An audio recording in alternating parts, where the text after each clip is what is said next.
首先特區政府啦、體育局對我哋體育總會、對運動員咧，其實咁多年都係大力支持嘅。佢提供喺集訓中心嗰個場地係好靚嘅，都見到我哋嘅集訓中心嗰個硬件配套係非常之好嘅。咁而家我哋嚟緊又會有跆拳道會去韓國嗰邊比賽啦，跟住我哋翻到嚟又會去中國入邊內地，我哋會集訓啦，跟住馬不停蹄嘅啦嚇。我哋亦都計劃緊睇下有冇可能喺臨出發去亞運比賽之前，我哋邀請一啲韓國嘅運動員同埋一啲導師過嚟再做臨尾一個指導咁啦。最緊要就係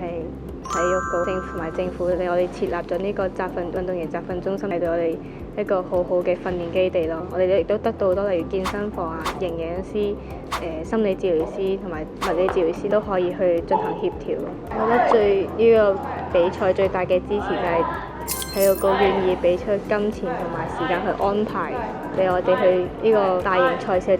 爭取經驗咯。通過體育局同埋總會嘅協調，我哋都去咗好多唔同，例如韓國啊、國內嘅一啲訓練基地去進行訓練咯，亦都好參加到一啲國內國外嘅賽事。因為我見到喺亞運前準備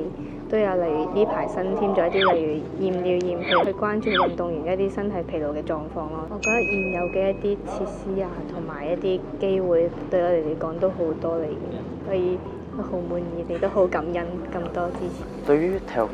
對運動員之間嘅支援咧，我認為我自己體驗最深嘅係醫療方面嘅。5樓有一個運動醫學中心嘅，我哋都可以上去樓上揾物理治療師，同埋佢都會即係協調埋我教練一齊幫我重新規定一下我嘅訓練，就會令到我嘅訓練更加嘅科學化同埋訓練得比較有效。因為身為一名啱啱轉大學嘅學生同埋運動員呢個身份嘅衝突，咁政府上面呢方面嘅援助咧，去緩解翻我哋自己嘅壓力。咁當然啦，咁呢個場地已經就係體育局支持對我哋嘅支持啦。去咁遠嘅地方，費用全免嘅，機票嗰啲住宿都係全免啊。我喺細大運方面就感受得比較深啊，即係因為嗰時係仲會有啲隊醫，我哋一打完比賽落嚟咧就幫我放鬆下咁樣。其實我覺得幾全面嘅，即係例如營養師或係物理治療嗰方面都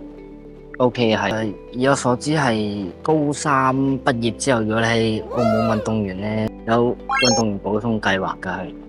佢保送係好多唔同嘅學校咁樣。我覺得